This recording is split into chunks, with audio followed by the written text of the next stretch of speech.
Fala pessoal, Isaac aqui. Neste vídeo vamos analisar Radagast e as consequências do seu comportamento no universo Tolkien. Muito embora eu particularmente goste muito dele, por diversos motivos, sua bondade de coração e em especial seu amor pelos animais, hoje iremos analisar de modo frio e racional como seu comportamento aparentemente ingênuo e inofensivo acabou ocasionando inúmeras catástrofes. Bora lá!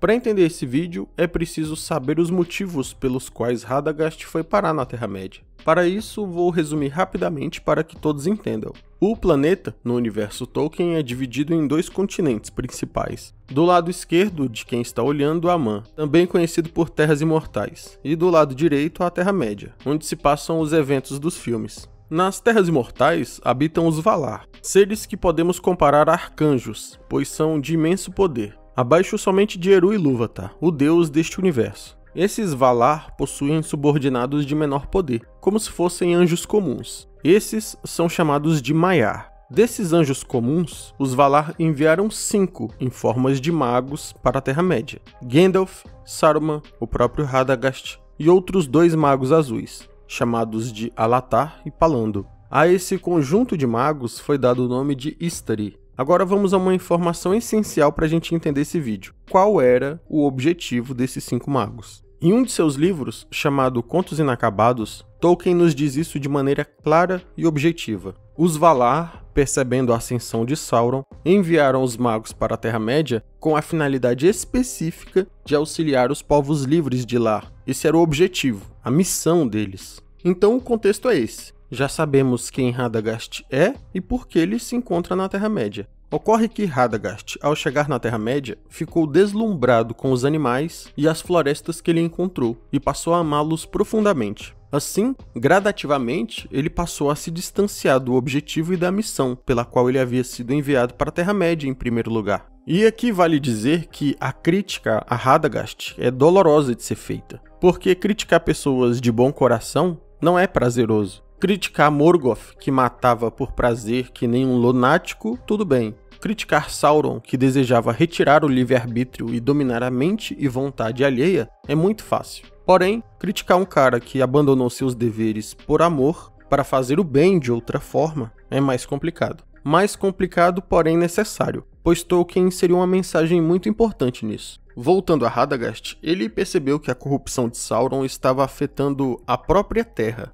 as florestas e os animais, e decidiu então se tornar o guardião deles. Ocorre que Radagast deveria ter considerado e ponderado as consequências dessa decisão. Vejamos, o trabalho para o qual ele foi designado não era uma tarefa nada simples. Se fosse, os Valar não teriam se dado ao trabalho de enviar 5 deles, somente um seria o suficiente. Além disso, algum tempo depois de chegado na Terra-média, Radagast percebeu que os magos azuis haviam desaparecido. O que teria acontecido com esses magos é papo para outro vídeo, mas neste momento não vem ao caso. O que vem ao caso neste momento é que o trabalho que havia sido designado para 5 magos agora deveria ser partilhado por somente 3. Mais trabalho, maior dificuldade. Certo tempo depois, Radagast fica sabendo que Saruman, que ocupava o cargo de liderança do grupo, não somente abandonou suas responsabilidades, como se aliou ao inimigo, e até mesmo atacou Gandalf fisicamente. Ou seja, se as coisas já estavam ruins antes, agora haviam desandado de vez.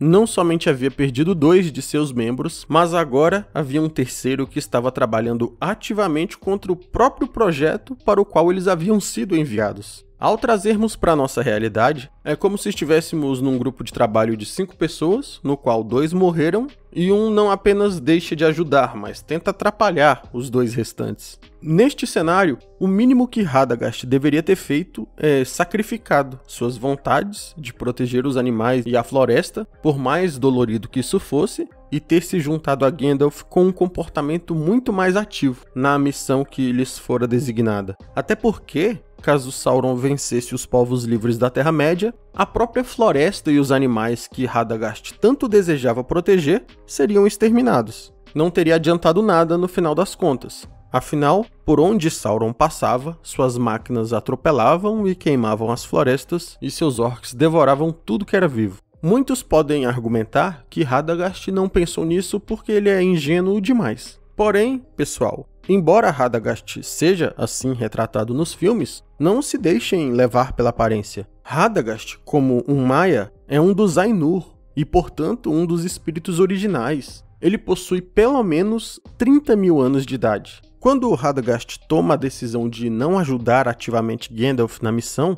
chega a ser cruel. O serviço pelo qual haviam sido designados 5 recairia todo somente nas costas de um. E não sou eu que estou dizendo que Radagast abandonou seus deveres, é o próprio professor Tolkien. Aspas para Contos Inacabados. De fato, de todos os Istari, apenas um permaneceu fiel, e esse foi o último a chegar, pois Radagast, o quarto, apaixonou-se pelos muitos animais e aves que viviam na Terra-média, e abandonou os elfos e os homens, para passar seus dias entre as criaturas selvagens. O resultado disso vocês já sabem. Gandalf teve que se virar para fazer tudo sozinho. Inclusive, nos filmes, Gandalf diz uma frase muito simbólica, que viveu o equivalente a 300 vidas humanas e agora não possui tempo. I fear for the survival of Rohan. 300 lives of men I walk this earth and now I have no time. Em parte, o culpado disso é o próprio Radagast. Imaginem como seria diferente se ele tivesse se comportado de modo semelhante a Gandalf. Muitas vidas certamente teriam sido poupadas. Aliás, uma das perguntas mais recorrentes dos espectadores que não leram os livros e acabaram de terminar de assistir a trilogia do Hobbit é: mas onde estava Radagast durante a Guerra do Anel? Se Radagast tivesse permanecido fiel e agido como Gandalf, enquanto Radagast auxiliasse Gondor, Gandalf auxiliaria Rohan. Enquanto um buscava reforço, o outro ajudaria a lidar com os Nazgûl. Não nos esqueçamos, era serviço para 5 magos. Ao meu ver, o principal erro de Radagast está em sua omissão. Porém, omissão também é grave. Em muitos países do mundo real, é até mesmo crime, inclusive no nosso. Talvez alguns de vocês não saibam, mas no nosso Código Penal, e aqui é o meu lado advogado falando, existe o crime de omissão de socorro. Se você vê uma pessoa passando mal na rua ou que sofreu um acidente e finge que não viu, é crime de omissão. A lei não diz que devemos agir como médicos, mas pelo menos tentar acionar uma ambulância ou uma autoridade. Tá aí, no artigo 135 do Código Penal, para quem quiser conferir. Mas não estou aqui tentando demonizar o Radagast, nem para tentar aplicar a lei brasileira nele. Como eu falei no início, ele possui bom coração e abandonou sua missão por amor, o que lhe faz muito diferente do próprio Saruman, por exemplo. Mas o fato dele ser bondoso e de bom coração não altera as consequências de sua omissão. Em defesa de Radagast, nos livros, é ele o responsável por enviar a águia que resgata Gandalf da Torre de Isengard. Esse feitiço com a mariposa foi inventado para os filmes. Nos livros foi Radagast que enviou a águia Gwaihir ao encontro de Gandalf. Portanto, sim, Radagast foi útil. O ponto deste vídeo não é que Radagast foi um inútil completo. Radagast foi útil, porém deveria ter feito mais, muito mais. E com isso chegamos ao fim de mais um vídeo. Se você gostou, não deixe de se inscrever e deixar um gostei para ajudar o canal. Para mais conteúdo relacionado ao Senhor dos Anéis, me segue no Instagram no endereço que está na tela. Um abraço e até o próximo vídeo.